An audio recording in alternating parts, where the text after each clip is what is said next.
Hello, you are listening to Ultra Q, episode 27. My name is Red. I am joined by Mel. Hello. And I am joined by Rasen. Hi, I think I understand now why I was judo thrown last weekend. I think that was a special agent who thought I was an alien. Yeah. I mean, understandable. Yeah. Coming up, old friendships, sick spy shit, and the lingering curse of Ultraman. The alien is always the bad guy. But before any of that... That's just Ultraseven, to be honest. That's just, it's how Ultra be. Yeah. We'll get into it.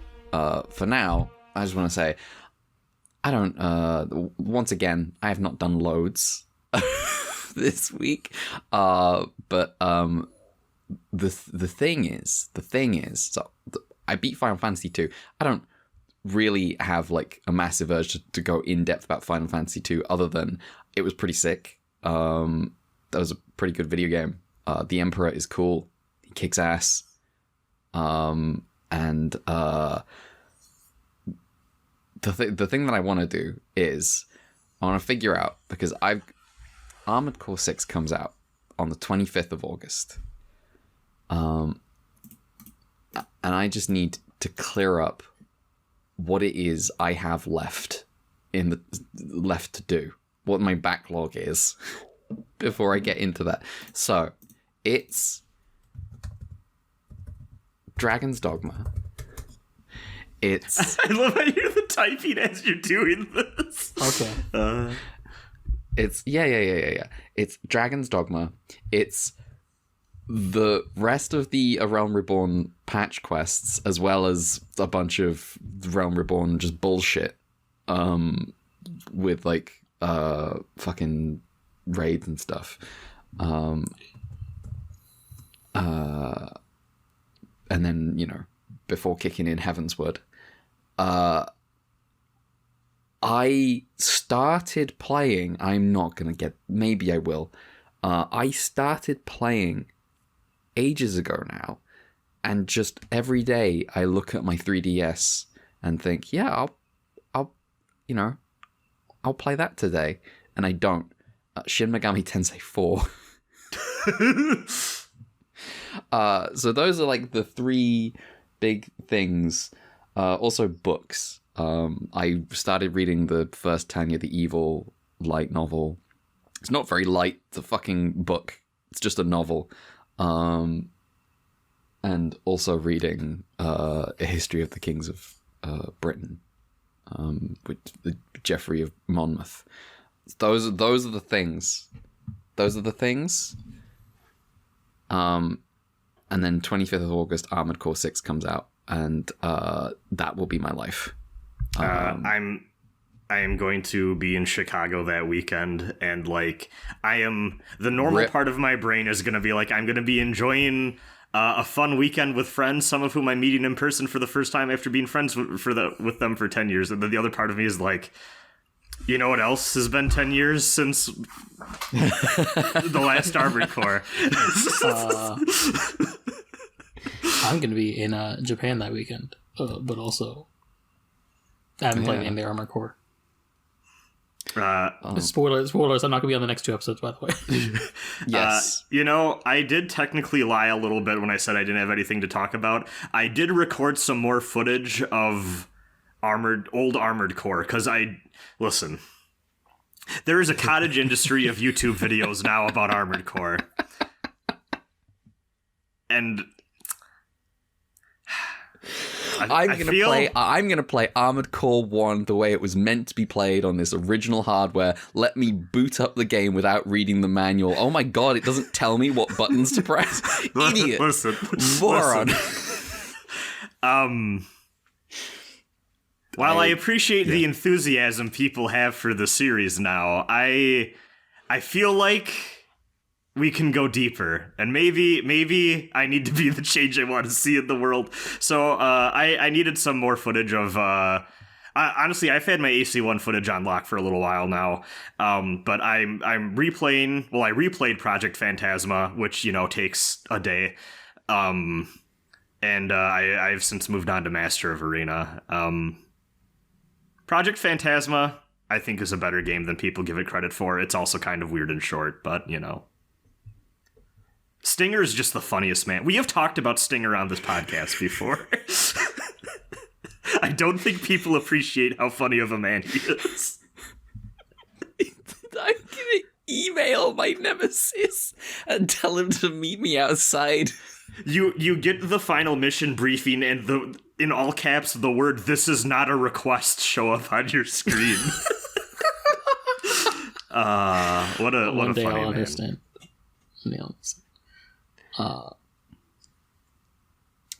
I am still curious about Red's takes on FF2's gameplay. It's good. I am too. It's like I get why people sort of look at it and go, "Oh, this is stupid."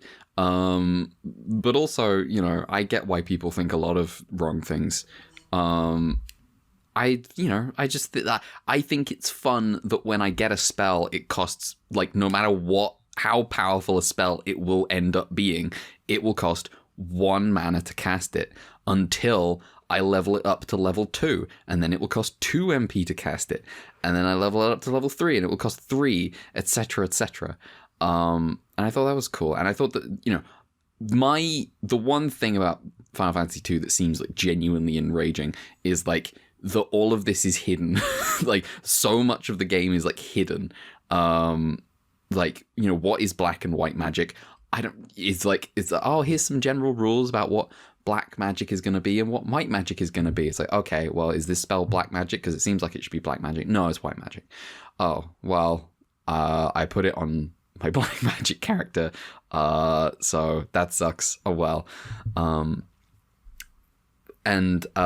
But mostly I just thought it was good. I obviously I did not play like the original version of the game, and I did not play the Pixel remaster. I played the PSP version, which might be easier. I don't know. It might be like a breezy I know game. that version has mana instead of like spell charges, I think. I believe that's also true of I don't think any version of FF2 has the charges.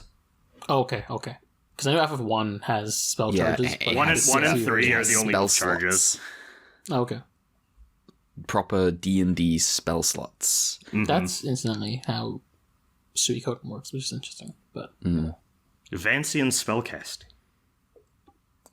If it was truly Vancian spellcasting, wouldn't you just cast a spell and then not be able to cast it anymore? Kind of, yeah, but in terms of tabletop RPG parlance, we have decided to use the term Vancian spellcasting for spell slots. I see. Okay, that's okay. Anyway, the really good bit of Final Fantasy 2 is that, well, first of all, I play Final Fantasy 1 and I'm like, oh, it's Final Fantasy. All of Final Fantasy is here. And then I play Final Fantasy 2 and I was like, oh, okay. This is the rest of Final Fantasy. The rest of Final Fantasy is here in this game. There's the evil empire. There's the kingdom. The good kingdom is going to beat the evil empire.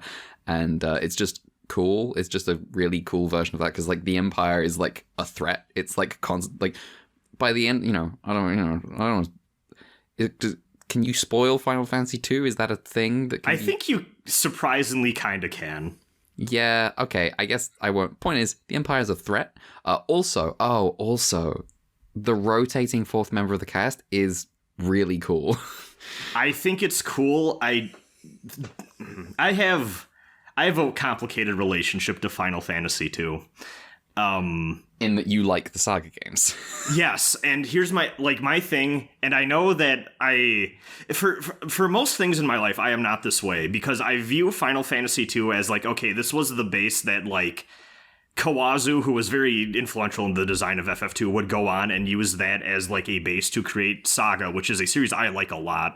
The problem is, I feel like Saga 1 is such an upgrade to what FF2 was trying to do, and part of that is it just lets it, like, FF2 I feel like is still a little constrained by the assumptions and the gameplay that was set up in FF1 in a way that I find it a little annoying to actually play in execution, just because I don't think that all of the ideas are really crystallized there yet. Saga just goes crazy with it and has like a weird monster like transformation evolution mechanics for your party members, and like status effects are wild in that game. Like, you can just poison a lot of bosses in that game to death because poison does a shit ton of damage. It's a wild game, and FF2 is like setting up the foundation for that, but just doesn't quite get there. I think the story, of the NES trilogy, FF2 is definitely the one that I think gets the most praise for its story. I think the Emperor is a strong villain. I think a lot of the actual, like, plot beat stuff is fine, but I don't really love it. And I do kind of wish that every time you get a fourth person in that party, you know what's going to happen to them. And I kind of wish there was just a little more variety. I mean, you say that, but no. Because, you know, there's, what's her face? She's fine. She's absolutely fine. The end of the game. Oh, that's true. I think it's just you know, obviously it's not like plot. There's enough here that's like I genuinely just kind of cool. You know, Ricard's he's the last Dragoon, and he's promised to, you know, say like, oh, I'm gonna recreate the Dragoons again. It'll be cool. I think you would find that there are more Dragoons in the Final Fantasy series after this. Indeed there are. I'm playing one in FF14 sometimes. The other thing about the, you know, reason I'm playing the PSP version is, one, it's easy to do because I've just got a PS Vita, and I realize obviously that means it's easy to play any version of the game if you know.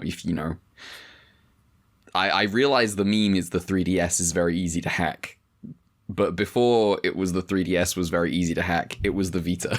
The Vita, to hack my Vita TV, I'm pretty sure I opened up the system's browser and went to a URL and clicked hack my Vita. It's very easy. It was a little more involved than that for me. I wish I had a Vita TV just because it'd be useful for capturing footage, but it is surprisingly annoying you need a splitter because the HTCP is brutal on that thing. Oh, gross. Yeah. The thing I'm, you know, I can't believe all three Vita owners are in this podcast.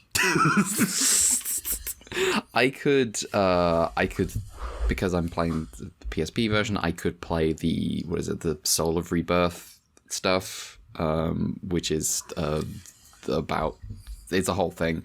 It's a post-game thing. But yeah, I think Final Fantasy 2 pretty good video game. Obviously, if I play Saga and it's just better, then I might feel some way about Final Fantasy 2 a little differently. Who knows? See, I think I'm in the minority. I think most Saga fans love FF2 as well. But I think it's because I played Saga first and going backwards felt weird to me. Oh, okay. That makes sense. Okay. But yeah, I'd probably play FF2 before I played the Saga game. I think also part of it is I just like FF1 and FF3 a lot for very different reasons. And 2 just like doesn't hit the same for me for whatever reason. Well, I've got I'm setting up to play FF3, but probably not right now because I've got other things to do. 3 is kind of 1 again, and 3 is weird because it's a halfway step between 1 and 5, and I know it's got the jobs. They put the jobs in. Yeah, the I'm game. wondering how much I'd actually enjoy 3, just because it feels like it seems like people talk about it like it's just a less good version of 5. It is. I have what I would describe as an irrational passion for FF3. I don't know why. But like I got can I tell you what the raid the 3 raids are in A Realm Reborn? I already know. Okay. Don't worry. I've long since known about that, and I was like, that was for me. Nobody else cares about this. But I'll tell you also why no one else cares about this is those raids have been rendered completely just the easiest thing in the world. That's so funny. Yeah, 3 has like really honestly, I feel this with both FF1 and FF3. Like, the stories are pretty generic fantasy fare, but when they take swings and like kind of do some more like, I guess, like cosmologic, like contemplating the nature of the world, or just like playing around with stuff like time travel or like mortality, they shockingly get like a little like profound in places that I find really interesting, but it's very easy to overlook because these are like a couple of sentences in a much like broader story. Yeah, I have described 1 as having as much plot as a JRPG needs. Yeah. Which is to say, you can make a JRPG with no plot, very little plot. In fact, do. If you're uncertain about whether you're good at writing a JRPG plot, don't. Radiant Historia would be the greatest. I've said this on this podcast. Radiant Historia, amazing video game if it didn't have characters. It is so fascinating to me how like you beat FF1 and then you get like the ending crawl and it's like, this is shockingly melancholy for what just happened. FF2 ending actually very good too. Leon is one of the funniest little men in 8-bit JRPGs. He's good. Once I play FF1, I'll understand the Stranger Paradise pipeline. Yeah. All right. Well, that's me. I'm gaming. I guess I can wrap up my non-week by saying that aside from like recording some Project Phantasma stuff, which was such a like uneventful thing, I almost forgot to talk about it. My rent went up and I got mad. I got busy with work that made me kind of upset. I bought a power rack, which is like a little piece of exercise equipment, and then I realized that to have that comfortably fit in my living space, I basically needed to reorganize my entire bedroom. I'm almost done, but this is just a not fun week. This is just a kind of get your shit together week. Fuck landlords. Yeah. True. You know what? I complained about this to you too, but I feel like the people at home need to know about the unhinged letter that I got saying that my rent was going up by $35 a month plus $25 in additional charges, which means that my rent is going up $60 a month, but they worded it in the stupidest way possible. And when I called to ask what the additional charges thing were, they listed a bunch of optional things that I don't use, like an additional parking space, a pet, like random like hookup for like cable TV, like all that stuff or whatever, which is like stuff that was offered to me when I first signed my lease here. And then they didn't. I was like, I don't use that stuff. I'm not gonna need any of this or whatever. And then they didn't charge me for it. Now that's just getting baked in. And I was like, well, can I re-sign and not have those additional charges for that stuff I'm not gonna have any use for? And she was like, no. That also covers utilities. And I was like, I don't believe you, but okay. Fuck. Landlords. This is a fuck landlords podcast. This is a fuck landlords podcast. If you're a landlord, hit pause, close the audio right now, leave. Yeah. Insert other verbs here. Unless you want to donate to the coffee for acquisition of media. You need to, yes, donate to the coffee as penance, and also reduce your tenants' rents. Actually, do that first, and then give us money. No, do it the way you said it. No, I'm joking. We have to have some principles. But yeah, that's been my not fun week. Hopefully next week, more fun. Yeah. Mel. What's Hello. up? I haven't been up to too much either myself, just because my parents were here for much of the week, and also I spent this week going like, I'm going on a trip to Japan in 2 weeks, and so I need to make sure I am prepared for things in advance, such as watching Ultraseven, and also, well, I was going to watch all of the Zeta new translation stuff, but I haven't got to the second two yet. So is that because the first one was like a physical shock to the system? Yes. It seems that way. That's why I'm not going to watch them. I feel like I have. Listen, for some reason I watched all of Destiny for podcast reasons, so I'm going to do this with the new translation. I'm like. I'll never forgive Tomino for naming that second movie Lovers, and then the third one Love is the Pulse of the Stars. Come on, different names. Yeah, can't use love twice. I think a lot of it is I finished the first movie and had like an aneurysm over it, but also they did the teaser for the movie also made me lose my mind in terms of why are you doing this? Why is this title card with lovers with like Beltorchika and 4 posing like they're Charlie's Angels or something? I don't know. This looks so goofy. Why it's actually the second A New Translation movie is actually a prequel to Macross 2 Lovers Again. Ooh. Oh. That's a thing I haven't thought about in forever. Yeah, I mean, I don't think about Macross too much. Which, to be fair, most Macross fans don't. What was the main character's name in that again? I just realized. Fucking no. I don't remember. Let's see. Hibiki Kanzaki. Okay. Oh, and also Ishtar. Yes. How could we forget? I could forget very easily, actually. Other than that, I won't get into it too much, but I've been gaming. I've been like, for reasons similar to me shotgunning Suiho 2, I've been shotgunning Xenogears the past week. Cool game, which I will talk about later when I actually beat it. But nifty gameplay. You have a robot. The robot fights are cool. That game is... There's a lot of jokes about how the second disc of Xenogears, which I haven't got to yet, is like a visual novel because it's incomplete. But the first disc sure is a lot of ping-ponging between 20-minute cutscenes. Oh my god. I need to get back and finish up that game. There's a lot of text in the game. I'm like, yeah, I'll go with the next area. I'll play a half more hour, and then like 15 minutes of that half hour is me just like watching the cutscenes in between the thing I just finished and me getting the chance to control my character again. This just makes me think of the visual novel gamers getting ready to click one button for 8 hours. Yeah,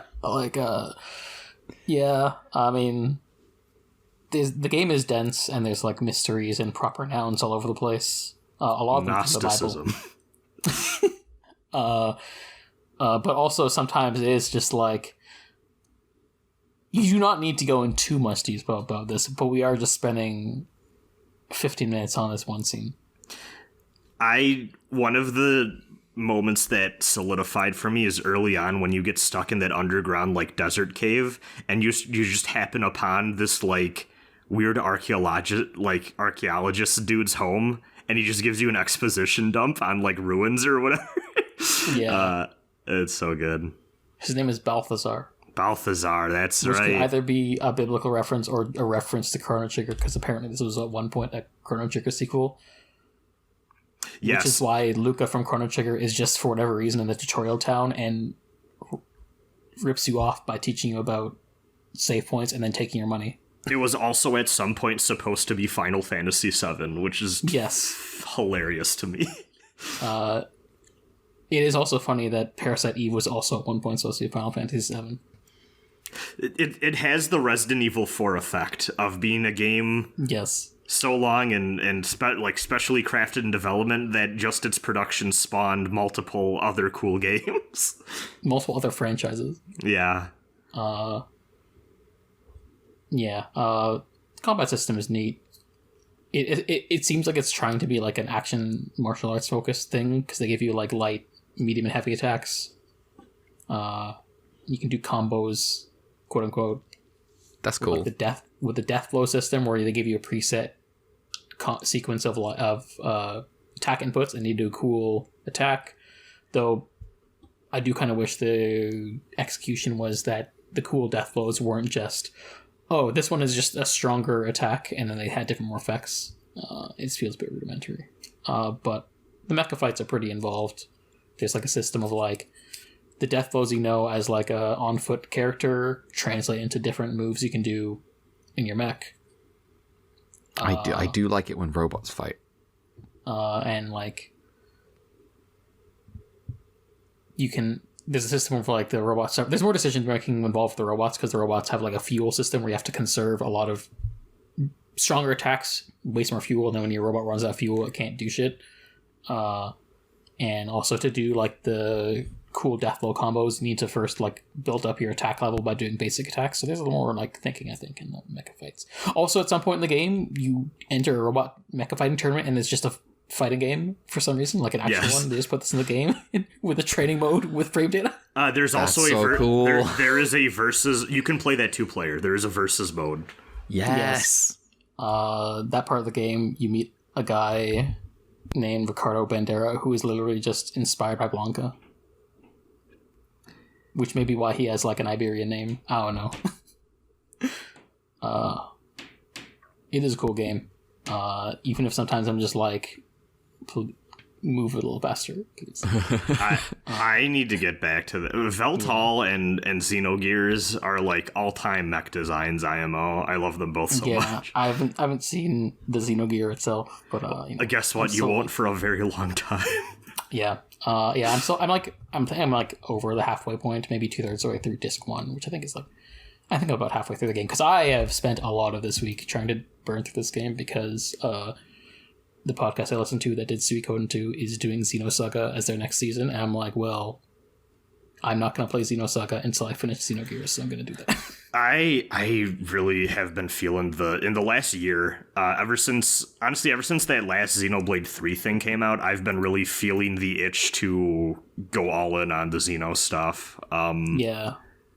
Xenogears is a game. I feel like Xenogears and Dragon's Dogma are the two games I have started and then abandoned playthroughs of the most in my life. But Xenogears is fascinating. I adore what that game does with number scale, where when you're doing like stuff on the ground with your dudes, it's like double digit, like triple digit or whatever numbers. Yeah. And then when you get in the mechs, the scale of the numbers increases to like in response. That's a good use of the big numbers. And because everything is like thousands when you're in the mecha suits. And then like because sometimes you can like switch out of your mech or into your mech in fight, that like makes a difference. And from what I recall, there's a point where you start to face mech stuff from the very early parts of the game on foot, and you've caught up, and you can deal with them. That's so sick. Yeah. The game is like very much in the anime bullshit. Obviously, as you imagine, very Evangelion inspired. Though I also have to assume Takashi sought Ideon. But it does feel that Evangelion in particular was an influence. Yeah. It is a fascinating game that, like, I feel like is representative of the most on its bullshit PS1 JRPGs ever got, and I respect it so much for it. So every once in a while, I just like take a moment and see some really cool cinematography happening on the screen. I'm like, Jesus fuck, this is on the PS1. Like, holy shit. There's cool stuff. It like does the inverse of like what the PlayStation Final Fantasy was do, where those ones are like 3D models on like pre-rendered 2D background, and this one's instead like 3D environments, but like your characters are sprites. But also they differentiate between like mecha stuff of the giant scale by having them in 3D models too, and it's kind of cool. I'm happy that guy through the years has basically managed to make a weird and kind of hackneyed together version of it, but a version nonetheless of his big Xenogears multi-episode timeline that he wanted to do. Yeah, I heard that like once you get to Xenoblade 2 and 3, it's like, oh, the original ideas from Xenogears are starting to just be more fully fleshed out here, which is interesting. Yeah, it's pretty neat that he managed to get that to work. Yeah, and according to a friend, like while originally they were kind of like, oh, you know, like they're just spiritual, like apparently they've in more recent entries have tried to be as best as they can within copyright grounds, make those ties a little more explicit, which I'm like, that's interesting. Yeah, that's cool. Also, I know that in 2's really dumb Blade 2's really dumb gacha system, you can just get one of the Saga characters, which is cool. I also appreciate that in World of Final Fantasy, the little chibi spin-off thing, they have the bonus bosses just the Xenogears, but they can't call it that, so they just call it XG. Why can't they call it that? I think they can call it... Yeah, I don't know why they did that. I think Square owns the rights to that game. I think they just don't want to acknowledge it. Insane. Well, there is the unhinged part of me that's like, well, Square and Nintendo are doing the Super Mario RPG remake, so clearly a Xenogears thing could be on the table with Monolith Soft's involvement. But yeah, I am still like, halfway through this exceptionally long video game, and I haven't even gotten to the quote-unquote sequels yet, so, I'll talk about more of the plot stuff of Xenogears when I finish, and then I'll be able to talk about Saga a bit after that.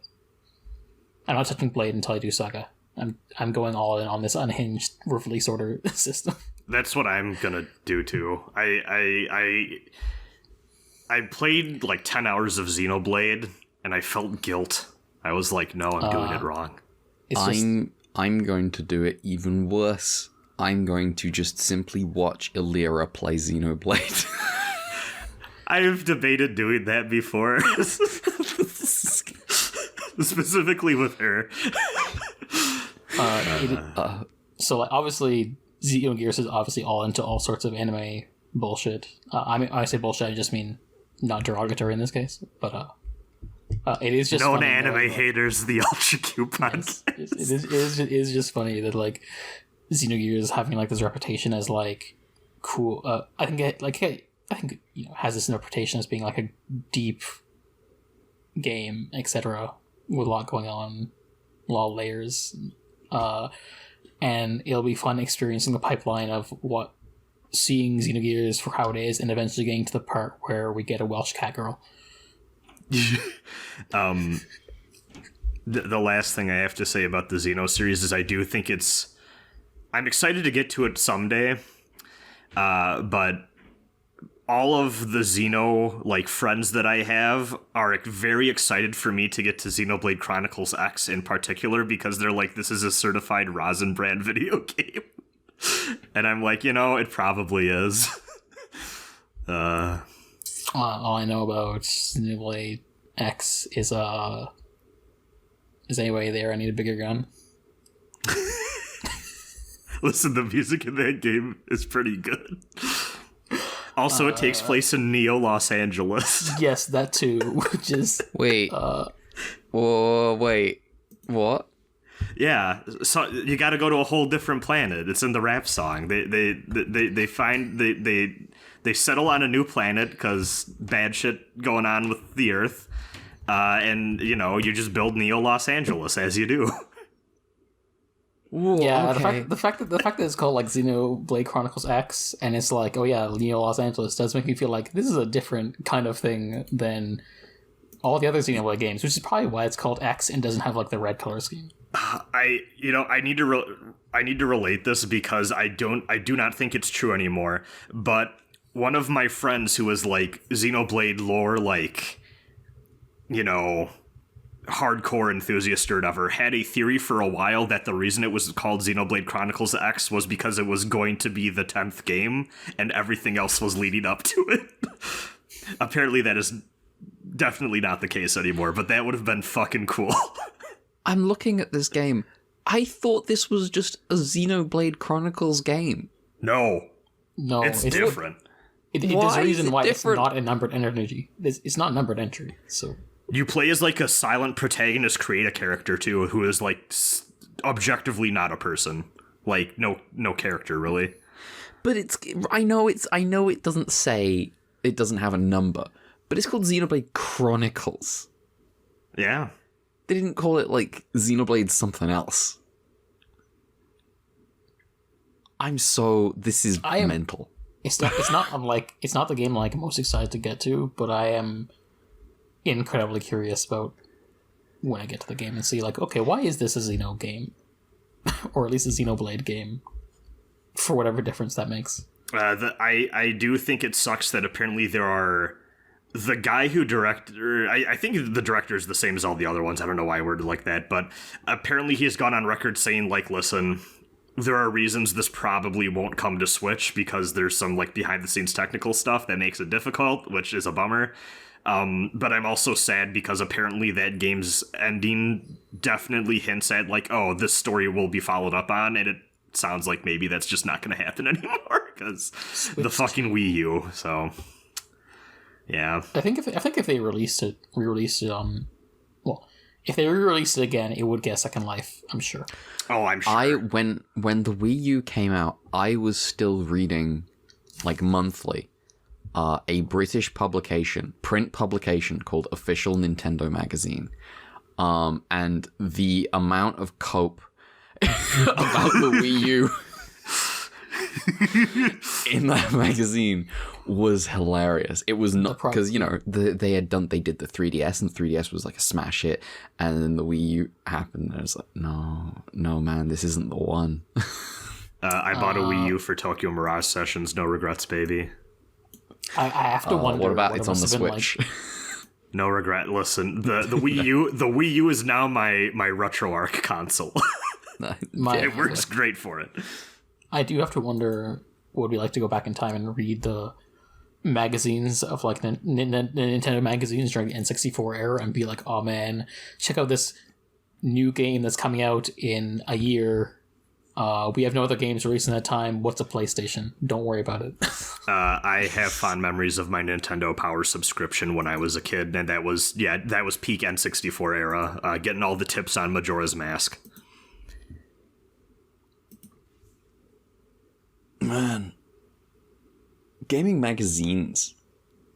That was an era. That was an era. I still have all those magazines that I had. Same. They're just in a box.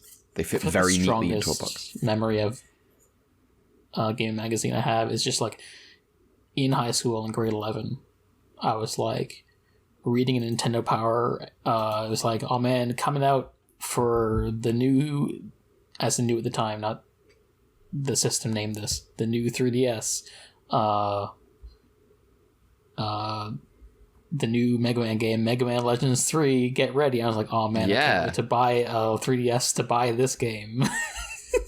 I have a very distinct memory of being, I think I would have been like 10 or 11, and getting in trouble at school because another kid tattled on me for saying hell.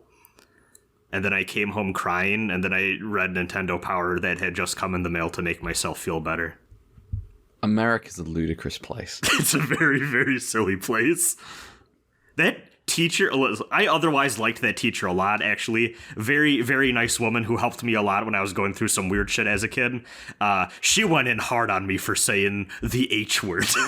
Like, the hell thing, the fact that the hell thing is, the hell is a curse, hell is a swear, the idea of that being real has been, like, completely fake to my brain for maybe 20 years. It just, you say it out loud and I'm like, I believe you, but I also don't think that's real. Like, I can't conceive of it. It's not real. Footnote, the US is a secular country, definitely. Anyway. Is it Ultraseven time? Speaking of religion, Ultraseven. Speaking of religion, let me tell you. Whew. God damn. Alright, well, Ultraseven time. Let's get into episode... I didn't put the numbers. Episode 13. Now, title I have here, The Man Who Came from V3. Yes. Okay, we're good. Like the Danganronpa game.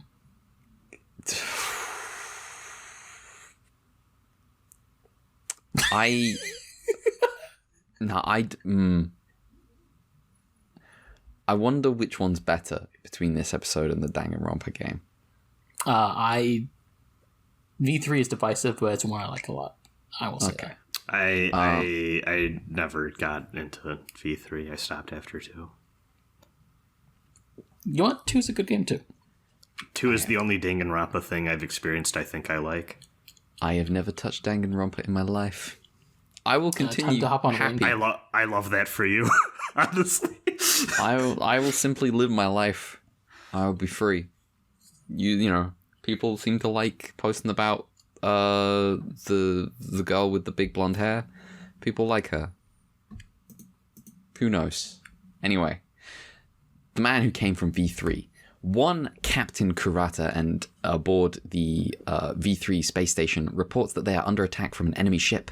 He and his men launch in fighters, and the battle falls to Earth as Kurata's ship is damaged and the alien UFO runs out of fuel. Furuhashi and Amagi arrive to rescue Kurata, but are shot down by the landed UFO. Kurata is also hit, and his co-pilot dies. Kurata ejects, the only survivor of his attack. Kurata is brought to Ultraguard HQ, and it turns out he and the captain are old friends. Low on fuel and unable to exit the Earth's atmosphere, the aliens capture the crashed Furuhashi and Amagi, create duplicates of the two men, and order the clones to return to home base and steal fuel from the Ultrahawks. The Guard are delighted when the two return, but Dan's a little suspicious on account of the fact both of them are acting fucking weird. He follows them into the depths of the base and catches them in the act of stealing fuel. Dan guns them down, and when the rest of the Guard arrives, they watch the bodies vaporize. And they're like, well, okay, I guess you're telling the truth. I guess they were clones. The aliens change their approach. They use Amagi and Furuhashi as hostages and bargain for fuel. Captain... what's his name? Kurata. Kiriyama is our guy. Kiriyama. I was going to say. Yes. I have not written Kiriyama here. I've written something else entirely there, and I knew it was wrong. There we go. Captain Kiriyama wants to do the trade, but Kurata asks, "What about my revenge?" And Kiriyama's response is basically, "Unlike you, I don't get my men killed. Trouble in paradise." They go back and forth. They go back and forth, but Kiriyama has the authority and he goes to do the trade himself. Kurata heads to the Ultrahawk hangar to provide support for his friend, and luckily a TDF commander knows what he's like and on the way intercepts him in an elevator and gives him the key for the hangar. Dan and Soga follow. Obviously, this is Ultraseven. The aliens do not plan on playing fair. Once they have the fuel, they start blasting. Soga gets injured, and Dan turns into Ultraseven, boarding the ship and freeing the hostages. The aliens deploy a kaiju and take off. Ultraseven defeats the kaiju, while Kurata and Kiriyama fly together for the first time in years. They shoot down the UFO as it attempts to escape. Later, Kurata is being launched back into space, and Kiriyama tells him to stay safe over the radio. The end. My one main... I think this episode's all right. The one thing that I have to say is I feel like this is like some padding. There's like a lot here that is just... I was struggling to stay awake watching this. I'm not gonna lie. I do think it's not bad, but it just it goes on for a bit. Yeah, it's just fine. Mm-hmm. The main thing here is Kurata and Kiriyama. I think I like Kurata. He rocks up. He has like a vibe to him. He's good. When he talks to the commander when he gets rescued, and he's like, "Well, I guess you're gonna send me to the moon then." And it's like, okay, he's a troublemaker. He's a rascal from space. He's a rascal from space. It's him. It was him all along. He was the rascal. But yeah, I don't know. Either of you two have anything to say about the episode? There isn't much to say about the episode. Just because I was curious, I did some production diving. Apparently, the enemy this episode is called Alien Erios. Okay. And during the sort of like conceptual phase, there was sort of like ambiguity and unclearness of whether the kaiju that shows up is like the actual alien or just like a servant. Because the original plan for the episode was, there's gonna be an alien race and they'll have a pet kaiju, and like they're using like Greek names or whatever. But at the end, I think they just settled on, the kaiju is just one of those aliens. I think was what they established retroactively, but it feels weird because it's like, it doesn't feel like that. Yeah. Look at the guy, and he's just like, it's not really a humanoid thing. It just looks like a weird bat thing, and it doesn't really work as like you know what? Maybe because this weird bat thing is the reason why they need to send clones to go get it. I mean, part of that is to break in. But also it's the problem where like they use the kaiju like it's a pet, like it's disposable. Yeah. They're just like, we're just gonna put this here as a decoy, and we're gonna fly away. The idea that that's just some guy off their ship, they were like, get Dave. Yeah, no one likes him. Yeah, I don't actually know how much they like. When I looked at this, I also saw this is just not a guy who shows up again.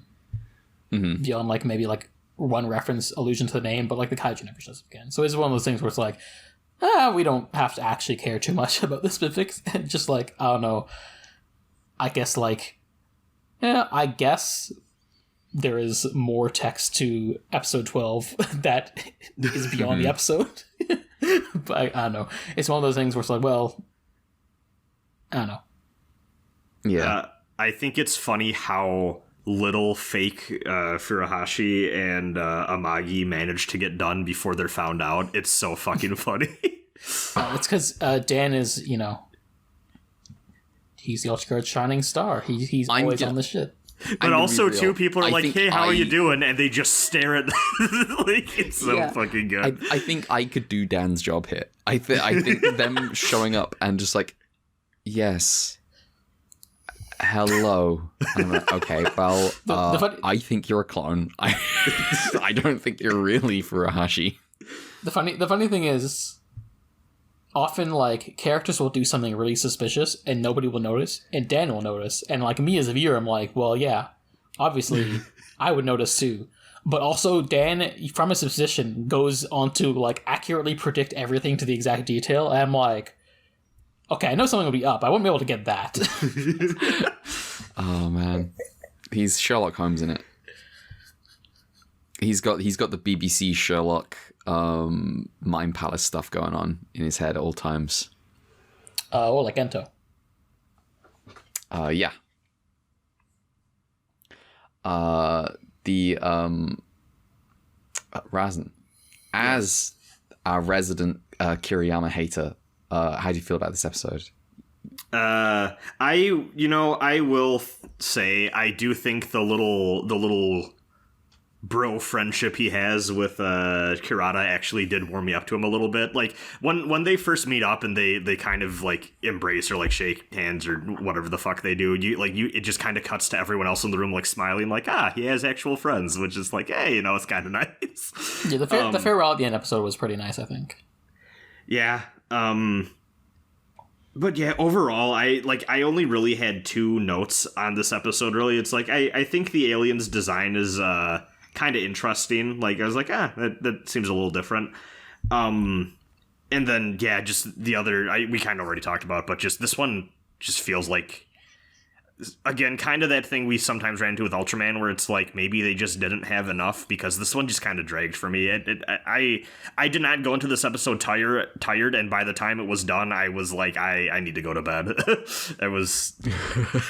It just, something about this one just did not hook me. Mm-hmm.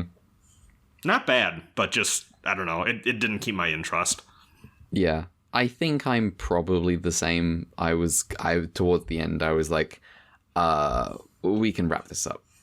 I was also like that about our 3rd episode today, but for different reasons. I guess in terms of the production, this was directed by Toshitsugu Suzuki, who is the Mephiles Man. And one thing I wanted to note, because then the other 2 episodes we have are directed by Kazuho Mitsuda, who is the Boss Tang person. And you may remember both of these people were friends, and they have very similar stories, in that Mitsuda was the one who had to step up and take over to do like primary directorial stuff on Ultra Q when like logistics stuff happened, and he did such a good job that they're like, hey, let's get you on board like on the ground for Ultraman. And then the same thing happened with Suzuki, where he was brought on to do some like primary directing stuff towards the end of Ultraman, and they're like, hey, let's get you on for Ultraseven.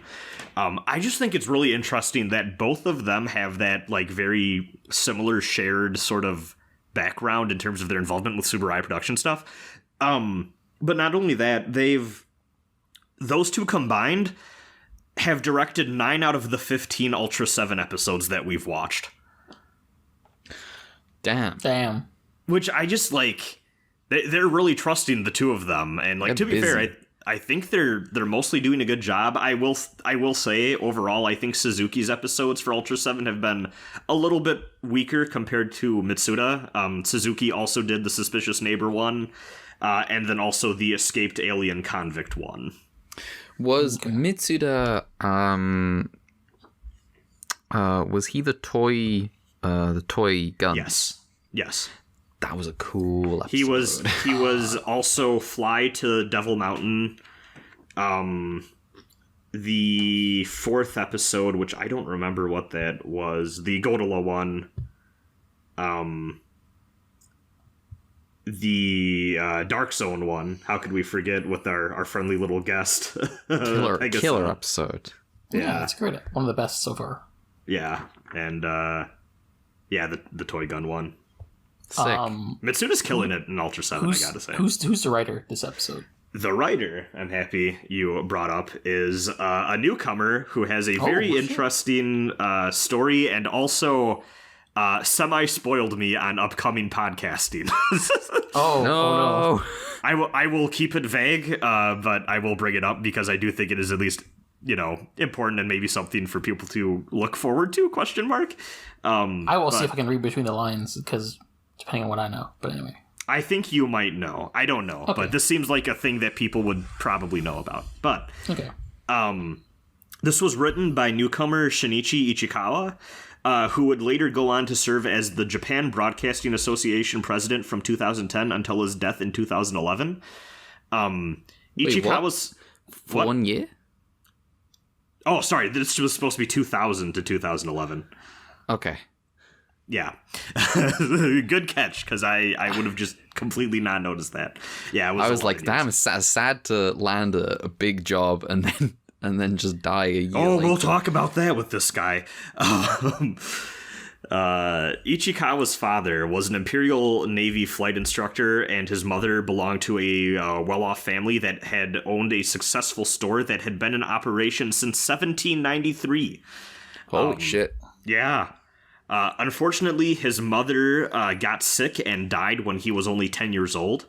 When she was hospitalized at a Catholic hospital, and this is apparently where he was introduced to and started to believe in Christianity. However, even though he first encountered the Catholic iteration of it, he instead chose to become a part of the Protestant church in Japan at the time. Side note, the Japan Wikipedia here talks about him being a Christian as being an influence on the Christianity stuff in the Ultra series, because he's also gonna... I would not say that that's true. Yeah, I would also not say it's true. So despite him being involved with this, Return of Ultraman and Ultraman Ace, unless we noticed Ultraman becoming increasingly Protestant. I mean, we should maybe wait judgment until we actually see Return and Ace, just because we don't know how much the Christian stuff hangs around when AG's gone. So the thing is that makes me just think that maybe that they were just kind of drawing parallels for the sake of it was one of the examples that the Japan Wiki uses is, there's a lot of Ultra stuff that is named after Christian things, like Peter from Ultra Q being named after the Apostle, and I'm like, this guy didn't work on Ultra Q. Yeah. Also, it's a little crocodile called Peter. That's a bit of a stretch. That's an apostle. It did also list a few other examples of there are alien whatever things, I'm assuming, that are going to show up in this show that are obviously references to Christian mythology and belief stuff. We just haven't seen that yet, so I'll reserve judgment. But I did think it was weird that they brought up Peter as an example when this guy was not at Super Ryan Productions when Ultra Q was being made. Yeah. It's also just a name. It's just a name, yeah. It's a little crocodile that they named Peter. What are you talking about? Me watching Family Guy and looking for Gnostic lore the way I read into Xenogears. Peter Griffin is a reference. You see, the griffin is a symbol in the...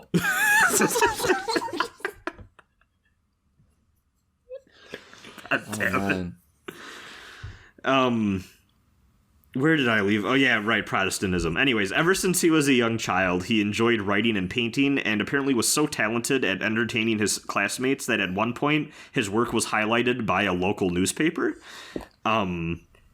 He then went on to be hired by Subaraya Productions to write the 4th episode of Kaiju Bosca. We've talked about that before, I think. Mm-hmm. Yeah. We won't be covering it. Yeah. It was something I wasn't looking up because I was watching a Let's Play by a Toho girl of the Ultra video game, this tactics game. Yes, That was what happened.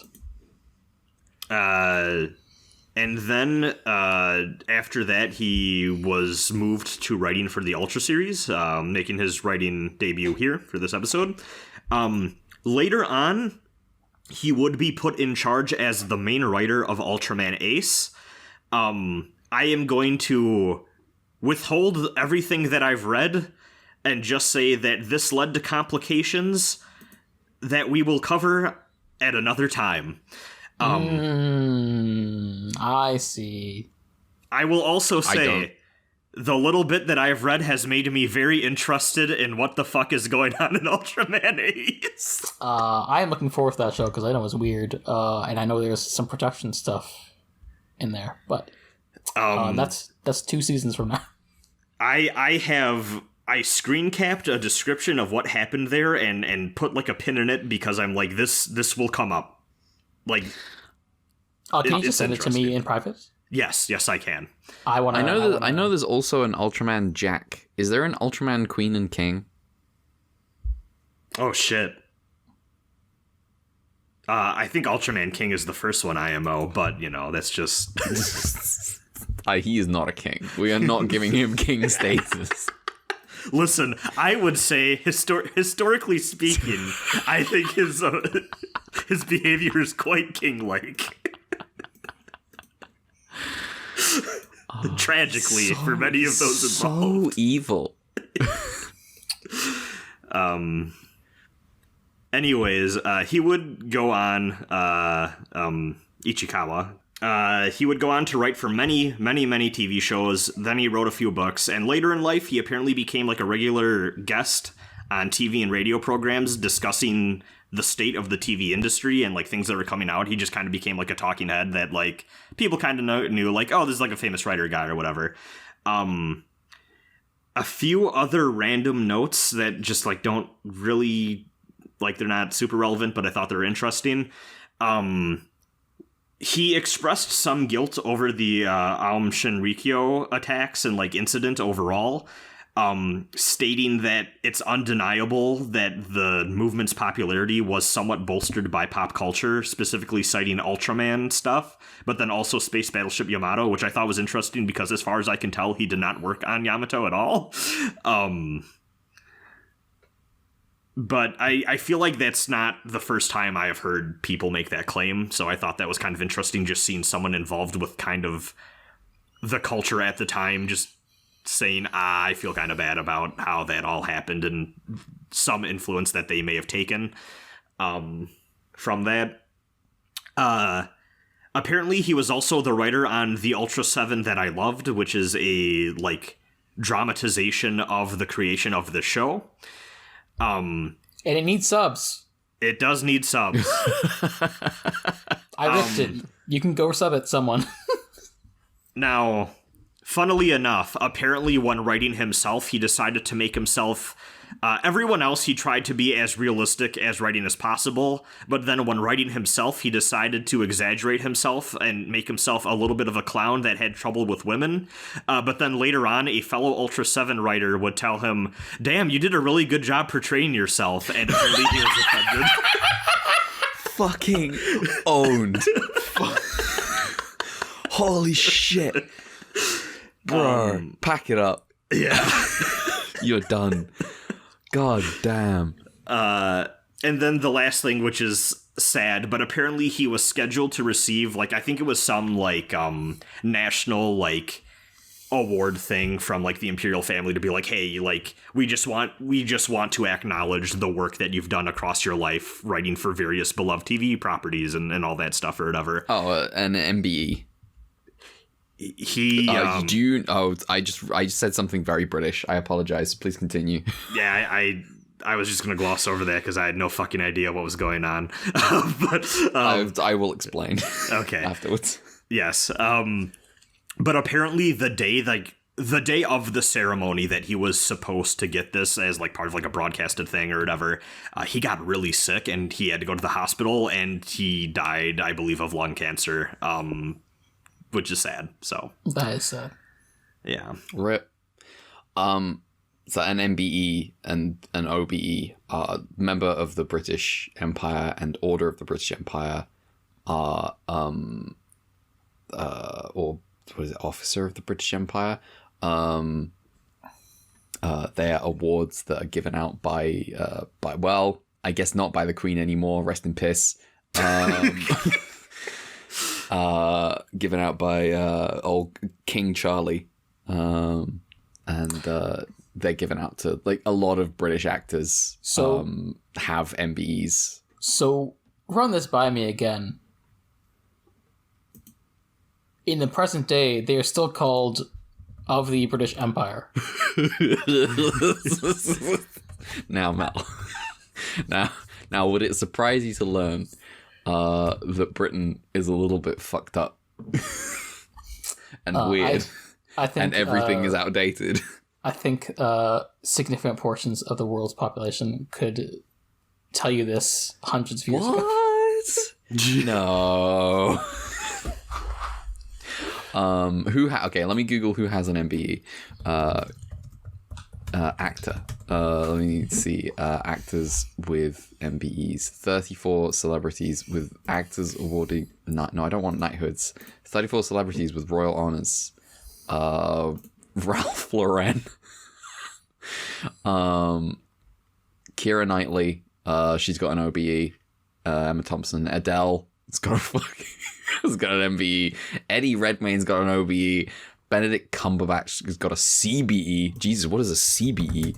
Cumberbatch of the British Empire. Commander of the British Empire. Benedict Cumberbatch is a commander of the British Empire. Oh, Jesus. Well, you see, he's seen all possible timelines. Oh, no.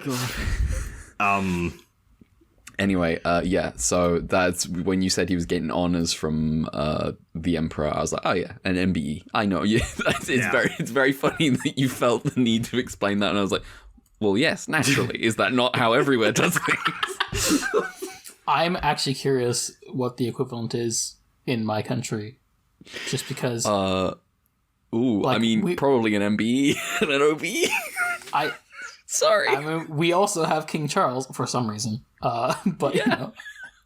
I think the only thing I can think of that could be maybe comparable in America is like maybe your shit gets recognized as relevant enough to be get put into the Library of Congress. Mm-hmm. Fuck the actual creator. The work is what we did not. We do have the Order of Canada. The Order of Canada? Yeah. God damn.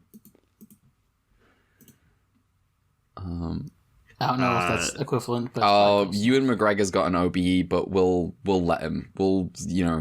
We can't all win every time.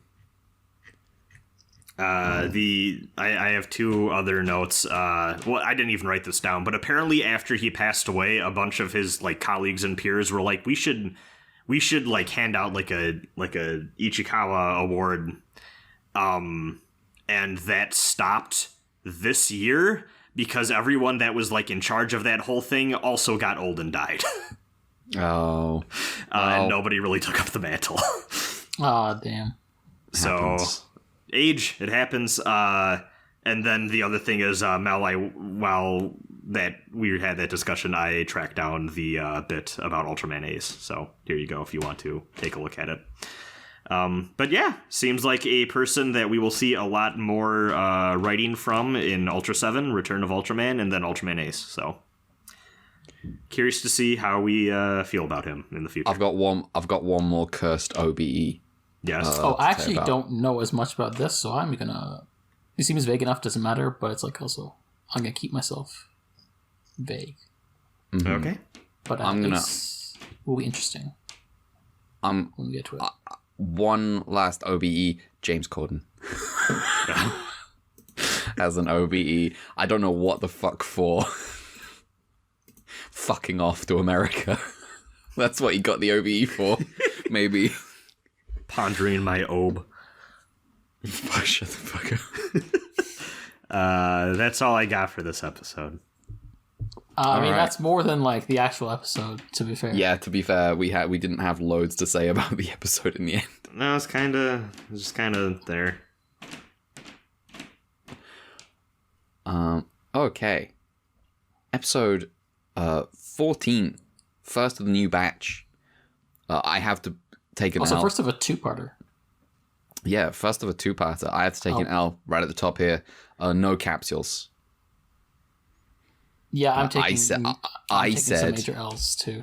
You're taking the L, but I'm taking the L for Cold Shot episode 14, first of the new batch. They're gonna put capsule monster in. We keep calling it capsule monsters. There is one of the games in Yu-Gi-Oh is called Capsule Monsters. Yeah, Capsule Monster Coliseum. How could we ever forget? It's yeah. That's like the fake RPG one with the dice and the I think so. I think Dungeon Dice Monsters is something different. No Capsule shit. Yeah, Monsters I'm thinking. also- Wait, no. the arc. So the thing is, because I've read the manga, I'm getting a little mixed up because there is the arc that is adapted for the anime as a card game. There is the arc where Bakura runs Dungeons and Dragons for Yugi and his friends, and that's what the framing is for Bakura's introduction. I'm conflating Dungeon Dice Monsters with the Capsule Monsters. They're different things, but with somewhat similar mechanics, if I'm remembering correctly. Mm-hmm. Now that I think about it, I remember as a kid thinking, why are there other games besides the card game in this game? And now knowing the origins of Yu-Gi-Oh, I was like, actually, yeah, that makes sense. It makes. I need to play Capsule Monster Coliseum because for some fucking reason, probably like. I made a Duelist of the Roses review one time, just kind of like that's the game I need to play. I was like, I liked this game quite a bit as a kid, and like a shockingly high number of people in my life have opinions about Duelist of the Roses, and for whatever fucking reason, a shocking amount of people keep watching that review. Damn. Like, I don't know why that one took off, but it did. Duelist of the Three Kingdoms. True. 2-part time. Kaiba would be Cao Cao. Oh, you know what? Something I don't know why this came up now, but something I missed off. Everyone was talking about Baldur's Gate 3. I found out that at some point Sword World 2.5 got translated like last year. And so I've been reading a bunch of that. It's it's not revolutionary, but it's neat. Not revolutionary like guerrilla warfare. No, you should send that to me though. I actually also did not know that, but I'd be interested in taking a look. You can, if you look up Sword World 2.5, one of the top results is the subreddit where the top link is the link to just a Google Drive doc of the core rulebook translated. Interesting. I might try to run that just for funsies. It seems cool. There's lots of multi-classing, and also all the actual cool thing about it. I've just interrupted our Ultra 7 podcast to say the actual cool thing about it is that the fucking the campaign books are all written in a way where they're like, if you don't have a GM, stop reading the book. You can play this game like it's a choose your own adventure game. That fucking rules. It's so cool. Oh man. Anyway, Westward Ultra Guard Part 2. This all started because of Capsule Monsters. I have a note about Part the 1, episode titles. Okay. They're different on the Blu-ray and in the Blu-ray book. I think this is the first time this has ever happened. Yeah, I got the Ultra Guard Goes West. The Ultra Guard Goes West is what it says in the book, but I think when you look on the actual Blu-ray, it says what Red said. Yeah. Vindication. I'm fucking vindicated. I don't know why you'd not be. I mean, you have the Blu-rays, right? So. Yep. Yeah. Yep. That's why. So, contrary to what you may think, this is not the cowboy episode. No. Despite the Ultra Guard going west. Why is it called Westward? It's because there's a bunch of white people in it. I mean, there is. This is true. Ultra 7 goes Caucasian, the other translation for the episode.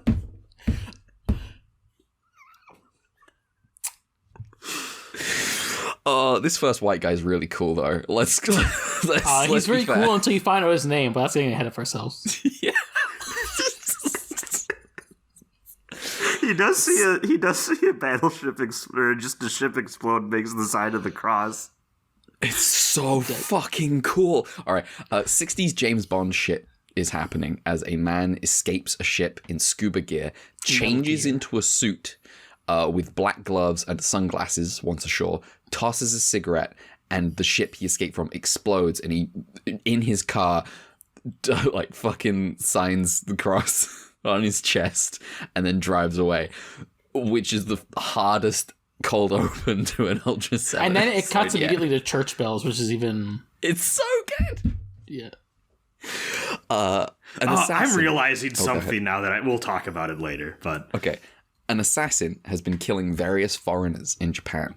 Kiriyama is informed that all the victims were secretly scientists working for the TDF after an observation rocket studying the dark planet of Pedan was mistaken for a pending invasion. The aliens intend to counterattack. One of the VIPs is Dorothy Anderson, a young scientist who knows all the information regarding the Pedan aliens. The Ultra Guard are assigned to escort her to an important defense conference where the Pedan situation is to be discussed. On the way to the conference, the man in sunglasses takes a shot at Dorothy, but Dan saves her, and they make it to the conference building. I did not hear Red for a second. Yeah, same. You cut out completely for us, I think. On the way to the conference, the man in sunglasses takes a shot at Dorothy, but Dan saves her, and they make it to the conference building. Dorothy awaits the arrival of 2 more important scientists, and she's told they're being brought here by submarine for their safety. But as has been made very clear recently, people have a habit of overstating the safety of traveling by submarine. The submarine is ambushed by 4 separate strange contraptions. The guard launch to rescue, but they're too late. The submarine gets fucking owned. It just blows up. It's just the 4 things surround it, and the little model they just stuck some fucking firecrackers in there, and it explodes. Yeah, it's fun that we get like the Ultra Guard's fancy submarine mech, but doesn't do shit. Yes, a lot of good explosions these 3 episodes. IMO. Mm-hmm. Yeah. Clearly, there's a spy leaking information. While on a walk at the docks, Dorothy encounters the man in sunglasses, who is. He's doing villainous fishing. Oh god, this part's so cool, just the way he's just like it's so fishing in her direction. This is peak fiction. He approaches her while slowly like reeling in whatever he's fishing for, and then he like whips the fishing line towards her and snatches a brooch off Dorothy, and then the Ultra Guard arrive and jump him. As a man who comes from a fishing family, this was... I felt... Fishing family. Hunter Hunter, I hear. Dorothy... Oh, yeah. Dorothy throws herself into the sea and vanishes, and the man in sunglasses explains that she's the fucking spy. He was the original escort for the real Dorothy, but she was captured and replaced with a fake. Now, Mel, I have not made a note of it here. Would you like to tell me what this man's name is? Because I remember kind of... His name is Melvin Webb. Hell yeah. It's fucking Melvin! It's the coolest man in the world. I made the joke at the start of the episode. He does judo throw like 3 Ultra Guard members in quick succession. He does. He's so so far, cool. Ultraman's coolest white guy. I mean, yes, absolutely. Anyway, meanwhile, at the conference building, the 4 contraptions have arrived and formed a giant robot. Ultraseven arrives to fight it, but seems to be losing when the episode ends, and the narrator says, 2-parter baby, tune in next week. Do we want to talk about this episode first, or do we want to just go through? I think we can make some brief notes about... Yeah. I do have some brief notes. Okay, so I'm going to start off with, first of all, we've been talking about it a bit. Melvin is the coolest man in the world. He rocks up, blows up a ship, presumably the ship that he was on, turns to look at it, and because it's a model, they can't actually film the reflection off sunglasses. And so they've edited in the footage of the ship exploding over his sunglasses. It's amazing. It looks really fun. Like it's so good. The thing I realized when we were talking about him making the sign of the cross is, oh, this should have been my tip off to, because they frame the episode as if he is the guy assassinating the people or whatever. But this should have been the tip off. He was the good guy. It should have been the tip off that he was the good guy, is him making the sign of the cross. Also, aliens are not religious, or they're not Christian at least. Like I know Ultraman is like Jesus coded, but like Ultraman himself does not bow to Jesus. Yeah. at most orthodox. But yeah, this man is really cool. We have talked a lot about this show being very Thunderbirds, or I have, with help, because I've watched fucking Thunderbirds. This episode is not Thunderbirds at all. This is fucking Captain Scarlet. This is this whole thing about how a misunderstanding with the aliens, and now we're in like a cold war with them, and like anyone, people are getting like replaced with duplicates, and it's like, oh wow, like shit. Episode 13. Yes. This is good. This is all extreme Captain Scarlet. This man, the reason I was like, oh, this man's obviously the bad guy, is that I was like, this is Captain Black, baby. This is Captain Black. He's so cool. He was not Captain Black, it turns out, but oh well. But yeah, Captain Scarlet happening in this episode. So something else that I have looked up, because I wanted to look up the dates, and I realized that Jerry and Sylvia Anderson Productions, is it Sylvia or Sylvia? Sylvia, I think. Anderson, those productions don't actually, they make the switch to, and I think it's after like an unsuccessful puppet, like mix of puppet and live action show. It's a weird production on that one. But I think it's like after, like it lines up where I think you could probably say that Ultraseven and like Ultraman and Ultraseven, but I suspect more Ultraseven, could have maybe like reversed, like now the snake is eating its own tail. The Andersons might have seen what was being cooked up in Japan and gone, okay, we could do that and make UFO. I'm curious though, because like on one hand, like Ultraseven was inspired by more than just Jerry Anderson stuff. There's other Western stuff that they were drawing on that may have similarly inspired Jerry and Sylvia Anderson. I guess this is also possible. But also, on the other hand, AG Super Riot did visit their studio, and so it's not like I assume they know his work to some extent. There's definitely a tie there. I mean, well, also, yes, this is true. Also, Doctor Who's definitely happening. I think I've talked about this before. I'm very unfamiliar when it comes to this, but is Star Trek a thing here? Like, is Star Trek part of this, like, conversation in terms of what's being, like, influenced? Like, especially with all the alien stuff. I don't know. I can tell because I have not seen any reference to Star Trek as influencing explicitly. Looking it up on Wikipedia really quickly, the original series of Star Trek does start in the middle of Ultraman's run.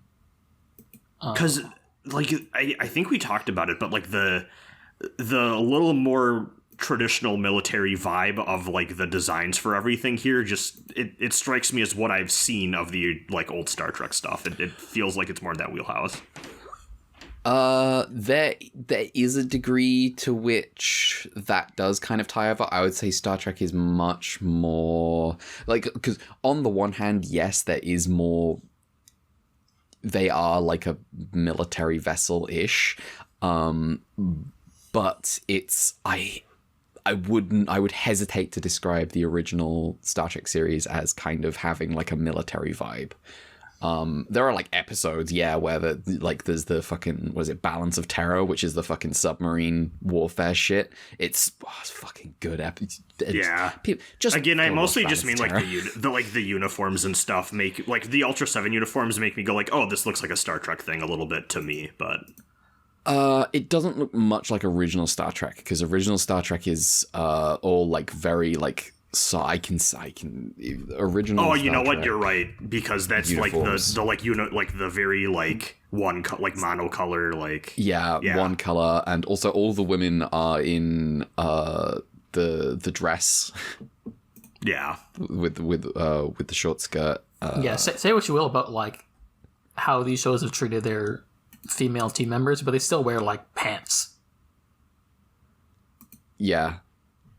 Yeah, there's a lot of stuff like influencing each other, but it did occur to me one time where I was like, I was thinking about UFO, and I was thinking like, they kind of just leapt into this, and I was thinking like, what's the stuff that they're referencing for, you know, this works? And it's like, well, it's Doctor Who, but also the people that visited their studio and started doing their shit over in Japan are also doing this live action with models. And I'm like, okay, I think I can, not live action. You know what I mean. People. Yeah. But yeah.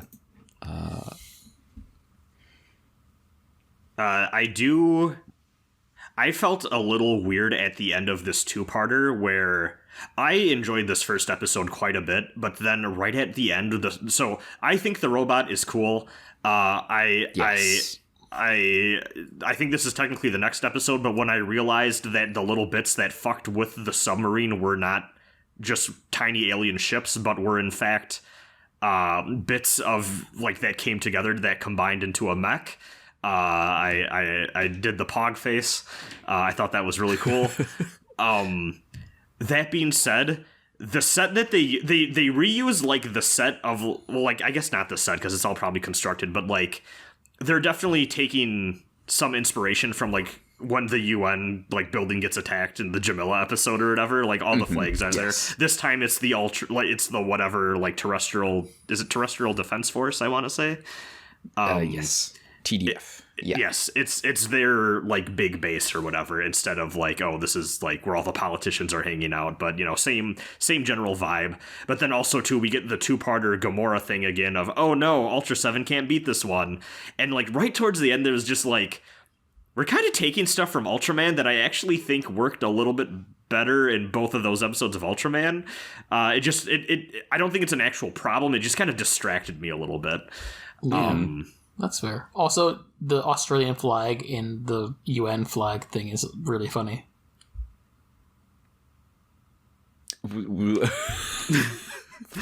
I did not notice this. Yeah, I didn't either. That's funny though. What is this? It's upside down and it's a fucking mess.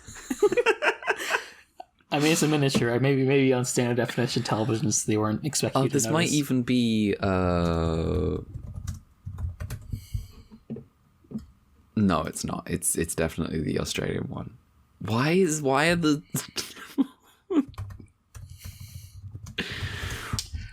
Why have they made the stars look like that? Oh no.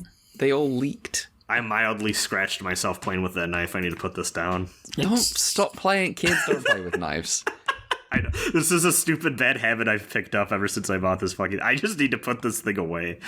We were talking about this prior to us recording the episode, but... Croc Stuntman says kids don't play with too many knives. I purchased a Swiss Army knife on my travels that I keep playing with as like a little dumb thing to do with my hands. You know what? I should take up smoking instead. I've heard that's also a thing people do with their hands. Yeah, it looks really cool. Yep. Listen, Akio Jisoji has made cigarettes look cool. No, right, here's the thing. Just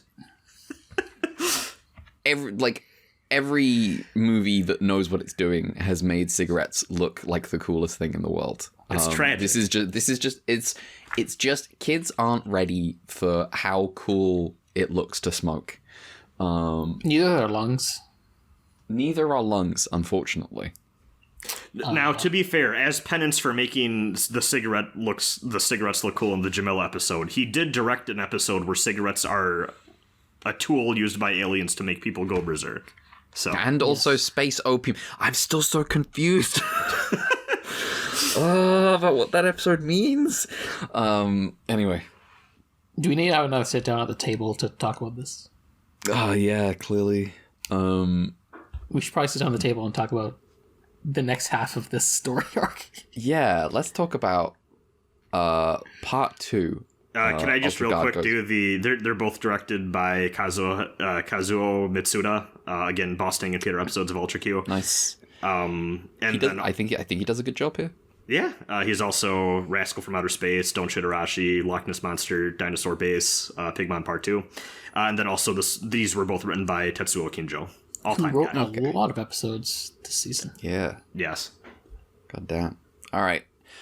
Ultraseven basically loses the fight, but the Padan's robot retreats for some reason. The Ultra Guards start to prepare for the next attack, while also keeping an eye on the fake Dorothy. Dan spots her from the top of a tower and rushes to confront her at sunset. Dan insists the Padan stop their aggression, and fake Dorothy says it is only a reasonable response to Earthling aggression. An observation rocket, they say. Observation with an aim to do what? Humans have a history of greed and conquest. And anyway, now it's come this far, humanity is building weapons to fight the Padan. Dan realizes that there's some sense to this, but does not see such a violent response solving anything. He proposes they make the deal right here and now. He will persuade the TDF to destroy their research into anti-Padan weapons, and the Padan will leave Earth alone. Fake Dorothy agrees and offers to return the real Dorothy immediately as an initial show of goodwill. Now, at this point in the episode, I'm like, well, the rest of this writes itself and it's really good. It's very obvious that this goodwill breaks down because of, like fear of inability to trust each other, and then there's like a tragic showdown at the end like the of Picasso episode. episode. Yeah. Like a good episode. Yeah. Dan explains everything to the guard, and everyone barring Anne, naive woman that she is a little suspicious of this offer. When Sunglasses Spy returns with the real Dorothy, like, yo, they actually returned her. Don't mind that she doesn't respond to any questions. She's probably just tired. Woman that she is. Dan is happy that this time there can be peace. Unfortunately, while the show is not called Ultraman, it's still Ultraman. The peace is a trick. And the Padan are on their way with an invasion fleet. We just get a shot of the interior of their ship of just like people with like vaguely alien-shaped heads going, they fell for our trick. I can't wait to conquer Earth. It looks really nice down there. Looking like a fucking, like, if you've ever gone to like a bowling alley when they have like a blacklight night or something, like exact vibes. And there's like a stupid like alien throne in the center of it. It's so fucking funny. It's real. We don't want to. We spent so much money on this robot. We don't want to spend more money on the aliens vibe. Yeah, get some cool lights. Shoot them in silhouette. Don't worry about what the aliens look like. They're just dudes with like some horns. They should have done this for the last episode, to be honest. Yeah. Yeah. Anyway. Yeah, they want the Earth. The robot attacks once again in the bay, and Ultraseven is having a rough time fighting it. The Ultra Guard needs Dorothy's knowledge of the Padan, but it turns out the aliens wiped her memory, and she remembers nothing until 5 minutes later, and they run out of time in the episode, and she just remembers everything, including the weaknesses of the Padan. I think you're glossing over the part where they get her memory back via shock therapy. Oh, is that what they do? Yes. I think I'd kind of shocked a little bit. They shock the memories back into her. Ooh, they did that in Ultraman with Ide in the Zarab episode. They got rid of his mental conditioning from Zarab with shock therapy. That's a weird well to keep going back to. Okay, so yeah, shock therapy brings back her memories. Just so Anne was the one treating her. She did something. Anne was the one. Yep, Anne did something. She shocked the woman's memories back. This cake will bring your memories back. Shut the fuck up. I can't hold this against Anne as a character, but I cannot see that woman without thinking of her actor's unhinged behavior later. Oh man. The Ultra Guard deploys a weapon that targets this weakness, and the robot is defeated. I keep calling it the Guard like I'm in Ireland and referring to the cops who are to be fair. the Garda. To be fair. Yeah. I lived there for a bit.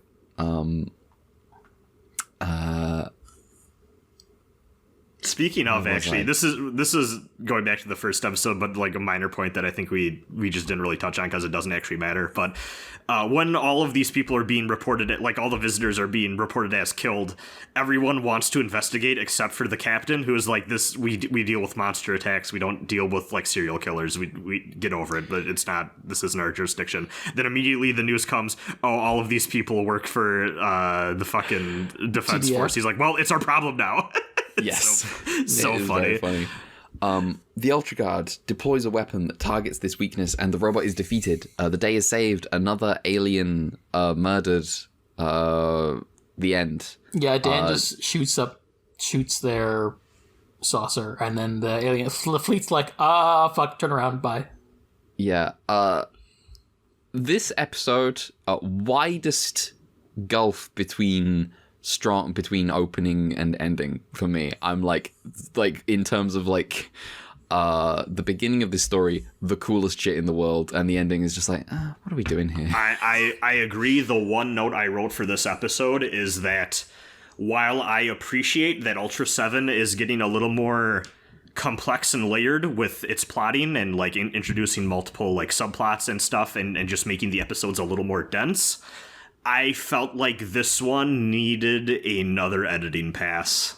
It just does not necessarily come together in the way that I think the setup, like the payoff is not as big as what the setup promises. I agree with you in that I think that there is a way to have written the aliens in this episode to make this like a genuinely like tragic, like the trust just falls apart thing, and instead it's the aliens going suckers, and it's the worst for it. They even did an episode just like that. Yes, and it was one of the best episodes of the show. So it,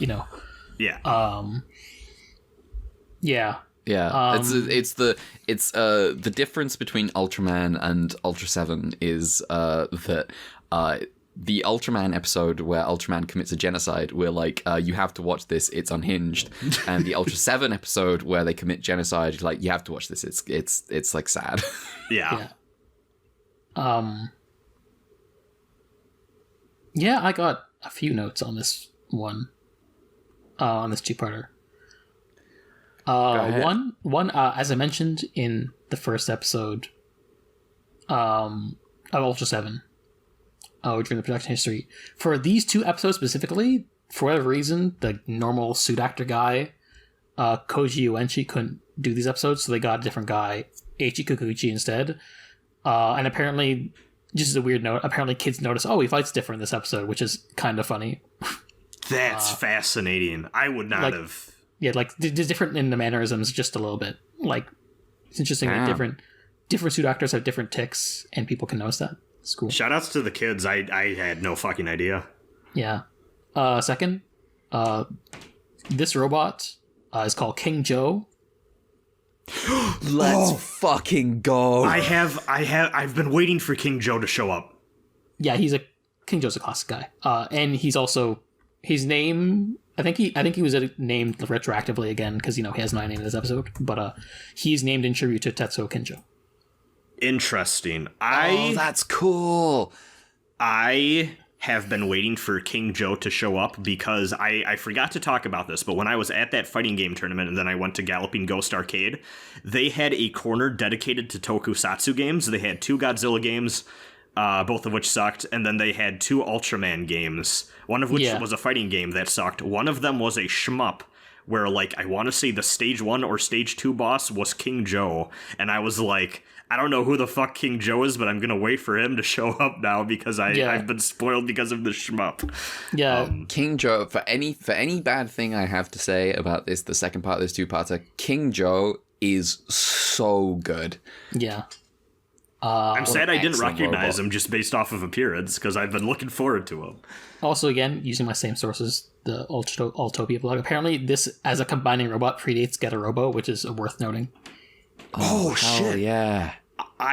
That's so funny because while I was watching this, I was like, they're calling it a super robot. Clearly, they're taking inspiration from Get a Robo. Nope, Damn. Yeah, so this may be the first combining robot, but I don't want to make a definitive statement on that. But it does predate Getter Robo, which is interesting.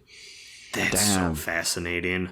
Also, just a note, a couple months ago, I was trying to looking through credits of old Capcom fighting games in the 90s, and there was this one guy who I think is just a big Ultra Series fan, because consistently I keep seeing in some games, there's a guy who calls himself Pigmon, and then in some games this guy calls himself Garamon, and in some games this guy calls himself King Joe. I'm like, okay, this must be the same guy. That's funny.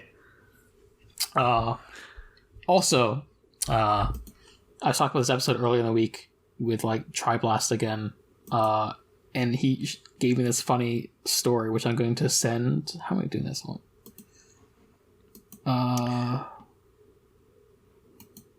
Phones are annoying. Sending me Discord. Send to. It's because you'd be looking at that phone. I do look at the phone.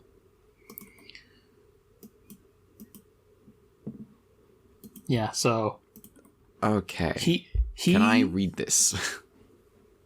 Apparently for context, he did this thing where so the fight with King Joe in the second episode takes place at Kobe Harbor specifically. And the defense base where they're developing the bomb takes place somewhere else.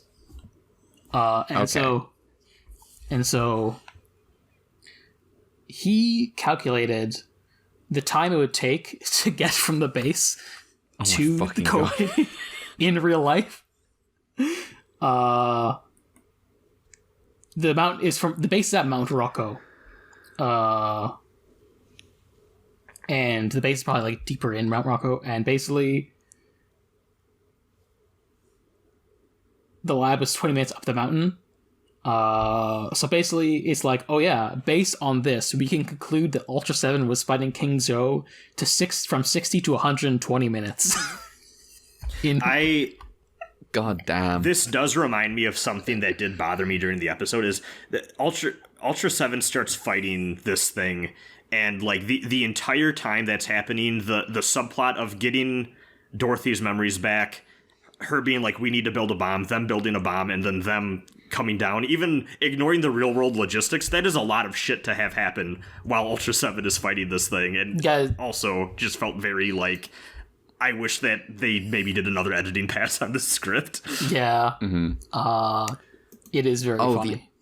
The other thing that I wanted to mention about King Joe is, obviously difficult. It's a general thing. I can imagine it not being a direct reference, but also Hideaki Anno, known Ultraseven liker. King Joe does the Asuka Ava unit, whichever it is that's hers, in End of Ava, lifting the ship up and throwing it to shore. Oh shit! You know what? True. It's cool. The fight in the harbor is very cool. I love the miniatures. It is. I will give this episode that when they're in waist deep in the water fighting. That's good. Yeah, it's good. I wish the fight was sadder, because the aliens weren't just evil again. All the aliens are evil. Sometimes the aliens don't have to be evil. It's fine. Yeah. The kids won't get that confused. If I had two wishes for the show, and we've talked about these before, and I don't think I'm going to get them, is yes. One, I wish the aliens weren't always evil. I know technically sometimes they aren't. We get a Pigmon here and there, but Pigmons exist to be squished apparently, and I wish that wasn't also the case. I hope Pigmon gets squished in every episode he's in, of every Ultraman thing he's ever in. I want him to get increasingly owned, in more brutal ways. Every episode that Pigmon is in, Saw movie. Oh no! Dark Knight mains be Owned. And then also, yeah, I feel like this could have maybe been a good episode for it too. I've complained before, and this also was highlighted, go listen to Skipping the Queue Blazar episode 4. I wish that old Ultraman stuff would allow humanity to just like kind of be the bad guy more often too, a little bit. I wonder if part of this is why like Age of Sobriety was big on like Mighty Jack, because that's basically the show where it's like humans versus humans. Yeah, I should check that out. It's not, you know what? I don't think it's subbed. That's a thing. Oh, bummer. Well, you know, the other thing I was gonna do is I should fucking get around to Thunderbirds. You said you weren't going to, as an experiment. I wasn't going to until we were done with Ultraman. Oh, okay. Oh, That time has passed. Hell yeah. Let's go. Okay. Thunderbirds time. God, Thunderbirds is so fucking good. Anyway, the other thing that the idea of this episode having like a human bad guy would be cool in terms of like, you know, the spy could just be a traitor, could just be like a human who's just like, yeah, they've offered me a pretty good deal in like the world that they're gonna create on Earth. That'd be good. Or even just like someone in the Defense Force that's just like, yeah, I lied about getting rid of the weapons, and then, you know, pissing off the aliens again, even. Oh yeah. Like, Yeah. there are so many that different works. routes from either side of this conflict to make the misunderstanding worse, and like they're all equally tragic, and they picked what is maybe the most boring option. Which is funny because Captain Scarlet does open on like just complete misunderstanding. And like, you know, I don't think the aliens in Captain Scarlet, the roles are reversed. Kind of. But certainly the aliens decide, well, you attempted to literally destroy us. So I guess we're just not going to stop until humanity's done. That's it. We're your punishment now. Which is very... Because Captain Scarlet opens with the aliens being like, humanity has reached us. They have a curiosity about the stars. Let me point this camera at them so that we can take a closer look. And Captain Black, from his weaponized rover, is looking at this camera and goes, that's a fucking gun, and opens fire. Me when I watch Ultra 7 episode 11. You know who's really good at clearing up misunderstandings? Who? Fuamoko. You could put those two in here. Yes. Holy shit. Yes. Solve the problem in 5 seconds. Misunderstanding. Welcome to Fuamoko Corner. We didn't mean to launch an observation rocket at the Dark Planet Padan. I'm so sorry to the non-VTuber people who listen to this podcast, of which I'm sure there are probably a lot. I'm not a VTuber person. I'm sorry to you as well. You should not have to deal with me and Red's bullshit. I have no sympathy. Dark Knight veins. Yes. Those two are pros. They're so good at their job. All right. Well, yeah. Kind of a downer week, I feel.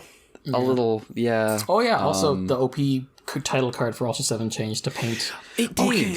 I was... now, I have known about this for a while because my files, don't question how I call discs, I call Blu-rays files. My files have the thumbnail on them has had a different color from episode 14 onwards, and I've been like, I guess the opening changes. I saw that and I was like, was it always like this, or am I remembering wrong? So I'm happy to get the confirmation. I could have gone back and checked, but it's funny this way. I don't know which I prefer, but I'm either way, it's fine. Either way. It would have been cool if every 13 they change it up. I know that's probably more effort than it's worth, but would have been neat. Yeah, it would. Then we could talk about like, oh, these are the blue episodes. Categorizing Ultra 7 by the color of the paint in the opening. Yeah, that would be cool. Is the thing. Well, do we have anything more to say about the Ultra Guard Go West? No. I do want... Okay, so we were wrong last time. Capsule countdown, 12 episodes since. Yes. Are the capsule monsters going to appear next time? I am refraining. I'm going to I say... abstain. So I said yes last time about this batch of episodes. I'm going to say yes again. Eventually, I will be right. I can't. I've seen the next batch already, so I can't answer. Oh, okay. Oh, yes. Mel has watched ahead because she's going to be gone. Yeah, I still have to watch a bit more ahead, but yeah. I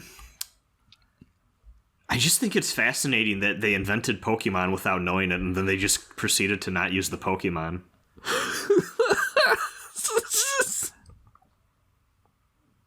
It's just not been in the show.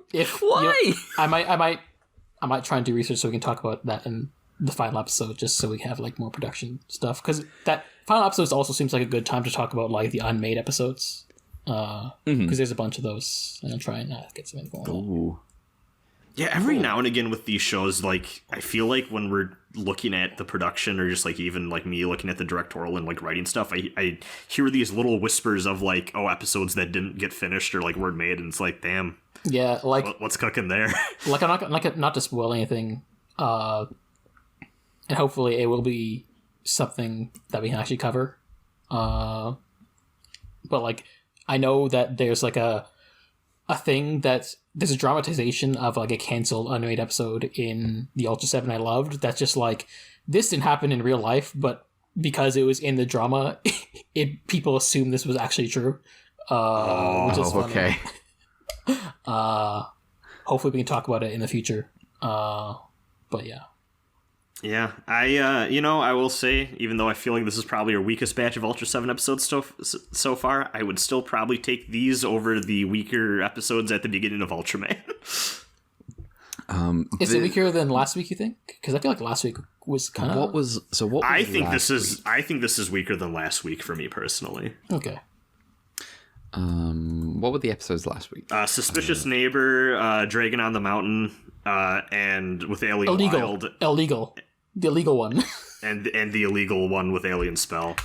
I was a much bigger fan of the Dragon episode than you were. And even then, I think I like the Dragon episode more than these three. Yeah. I like... See, here's the thing. I like the episode, I just didn't like the Dragon. I fundamentally think that Melvin is the coolest thing that has been in Ultra 7 so far, which I realize is a little unhinged. I keep thinking about his fishing pose. It's so good. Okay, who's a better fisher, Melvin or Blazer? Oh, I think Melvin. We don't need to pit two kings against each other like this. True. Watch Skipping the Key, by the way, as long as Blazer. Blazer is good. Mm-hmm. No episode this week. Yeah. After the fact, just recap episode. Yeah, it was a recap episode. I skimmed through it. The framing was fine, but also it wasn't Duke Eek in the wig, so Remember that Macross episode? That's like maybe the most like. Oh, so that's good. The best recap episode they ever made. Yeah, it's just like, why can't every recap episode be like this? Just a recap episode made by someone with a brain the size of Jupiter. It was so good. Yeah. Man. Yeah. But, not everything can be the first 27 episodes of Macross. No. Unfortunately, most of Macross is also not the first 27 episodes of Macross. Some have left entire industries because of this. Yeah. Oh, man. Okay, well, I think... We have an email, Were by you the going to way. say something? Oh, we have an email. Shoot. Yeah. Our good friend. I just want to confirm. We're done talking about Ultra 7? Yeah. I think so. Like, Yeah, said, we're done. we said Forever. right. We're Return done. of Ultraman next week. Fuck, Jesus. Red needs to get the Blu-rays.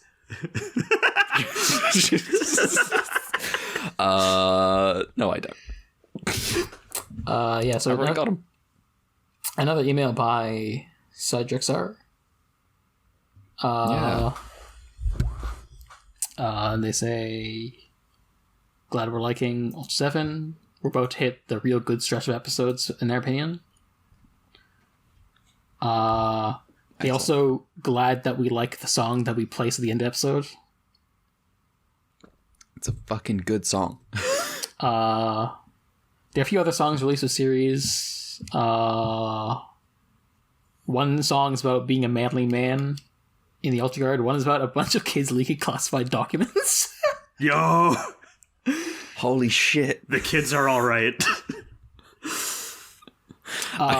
Guess which is our favorite of those two automatically.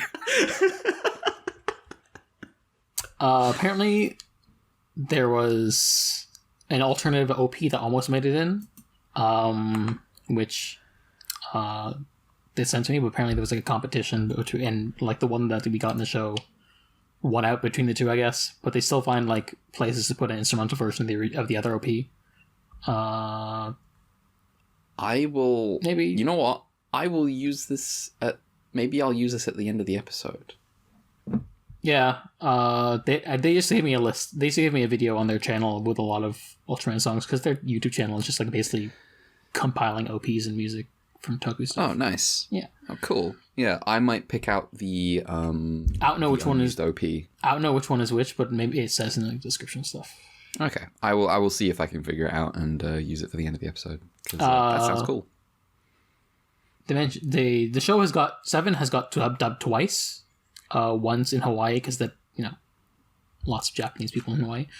And there's another one by TNT, which is whose footage will be used in Space Ghost Coast to Coast. Okay. That was the TNT dub, was the basis of like the Frankenstein version of episode 12 we watched. Oh, I see. Yes. Wait, Ultra 7 stuff was on Space Ghost? Apparently. They say specifically season 2 episode 10. Time to edit a note into episode 0 where you said you've never seen anything about Ultraman. I was about to say, I think I may have seen Ultra 7 stuff before that. Yeah, apparently that episode, the Mystery Science Theater guy riffs on clips of 7. Oh god, I've probably seen it then. I'm gonna, I might track that down and well, okay, maybe I don't want to spoil myself. It might be episodes we haven't seen. Yeah. So, when we're done, I'll check back in and see if I've seen Ultra 7 stuff before without having known it was Ultra 7 stuff. Yeah, there's some stuff about like post 7 stuff. I'll just touch on it briefly. They come up with a weird retcon for why Ultra 7 doesn't have a color timer. It basically comes down to, he was not supposed to be an actual warrior, so they never gave him one. And that'll be why he's not like permanently trying to kill people. Yeah, bit of a feels like a half-assed thing, which is what they say, like half-assed thing. For some reason, this is like a thing I know. Like, isn't Ultra 7 supposed to be more of like a reconnaissance person? I'm not sure how much. I feel like I've heard this before, and I do not know why I know this. I don't know. He has got the fancy helmet. He's got the fucking Bungie gave him the fucking recon helmet. I don't know. That's more on like side material stuff. It's not in show stuff as much. And I'm curious like what happens in future stuff, because we'll see in the future. All of the earliest video games in the 80s of the Ultra series are all basically about Ultraman 66 and Ultra 7. The 70s shows get fucked. There's some side scrollers. There's the PC strategy game. Apparently, some Famicom Disk System games are like sequels to the show. Ultra 66 2D fighting arcade game on the Super Famicom and Mega Drive. And Ultra 7 getting a similar a game that's basically the same game with a skin swap. Mm-hmm. Did you see that one was arcade first? That might have been the one I played. Maybe, but it's just a fighting game, but like not a... Yeah. I played whatever it was I played at Galloping Ghost. It was like this weird... It was like a traditional kind of 2D fighting game thing that didn't play great, but then also too, you needed to kill... after you got the enemy's life bar down to 0, the fight didn't end. You had to fill up like your ultra gauge and then do a finishing move, but I couldn't figure out how to do it, so I just like stopped playing. Was it a 3D game? No, it was like 2D sprite based, like fighting side, like Street Fighter style. No, I mean like the graphics. Oh yeah, you said sprites though. Yeah. Sprite, yeah. Yeah. They also mentioned the first 2 Ultraman games were early microcomputer titles for a computer called the Bandai RX-78, which is that's an interesting name. Oh my fucking god! I never knew that was a thing that existed. That's hilarious. This is a pseudo 3D game where you fly around and defeat kaiju. The other is called Ultraman for the MSX, where you, in their words, quote unquote, fight kaiju. So yeah, that's it. Origins.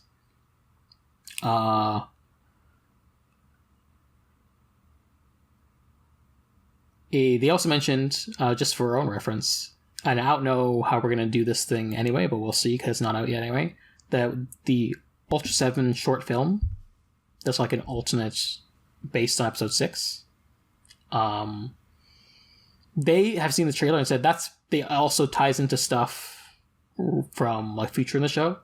But by the time the thing comes out, we'll be done with the show anyway, so we'll figure it out probably. Okay. Yeah, I don't know how we'll do it. I don't know how we'll figure out how to do that thing, but we'll figure it out. And yeah, that's all they have for now. Thank you, as always. Yeah. Very thorough emails. I'll be see if I can track down that unused OP. Yeah, let me either I'll be using it as the OP for this episode or the ED. That'd be cute. I can't call it an ED. This is a podcast. This is not an anime. No, our lives are anime. Our lives are anime? Okay. Which one? Ever since I committed to the Twitter bit of my name is Rasenbrand, then in parentheses what arc I'm on. Okay. It's changed my outlook on life. Yeah.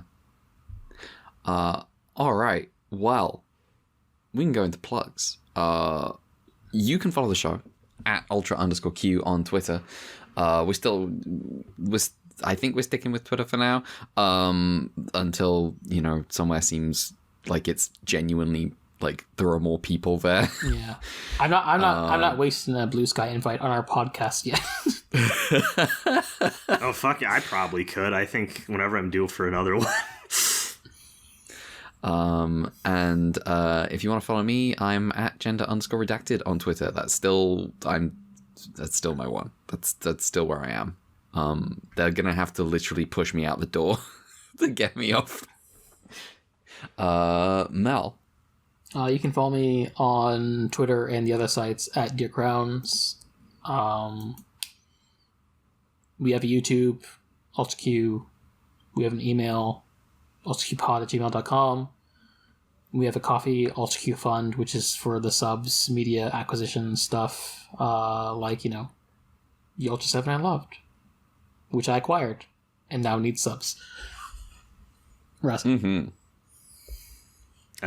I'm Rasenbrand everywhere. That's YouTube, Twitter, co-host, Blue Sky. Hopefully I can do things again soon, but then I'm gonna be going on that weekend trip with friends, so maybe not. I don't know. Life is busy for me right now. Me too, because I'm not gonna be here the next 2 episodes. I don't go anywhere. I was about to say, what an eventful summer for all of us, but the Empire once united must divide once again. Yeah. All right. Well, sick. That's an episode. Tune in next week for hopefully some bangers from Ultraseven. Counting on you. Who can say? Who can say? Yeah, you could. Join us next week. It'll just be me and Rasen next week. We'll manage. We'll get by. One of us will have to check the email just to see if there are any emails in. At least you'll have a backup this time in case. Yeah. All right. Well. Goodbye. Bye. Bye.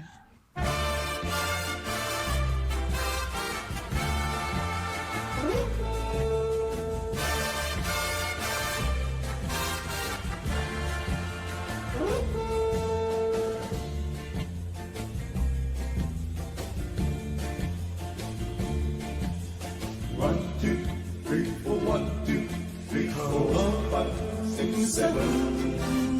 1, 2, 3, 4, 1, 2, 3, 4, 5, 6, 7. Attack the homicide fighter. 7. Ultra 7.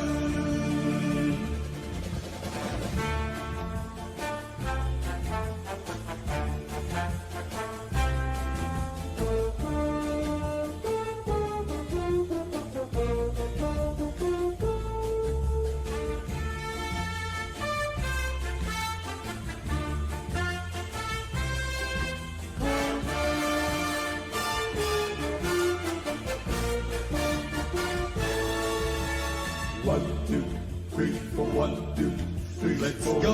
5, 6, 7. 1, 2, 3, 4, 1, 2, 3, 4, 5, 6, 7. Strike the ice like a hero. 7. Ultra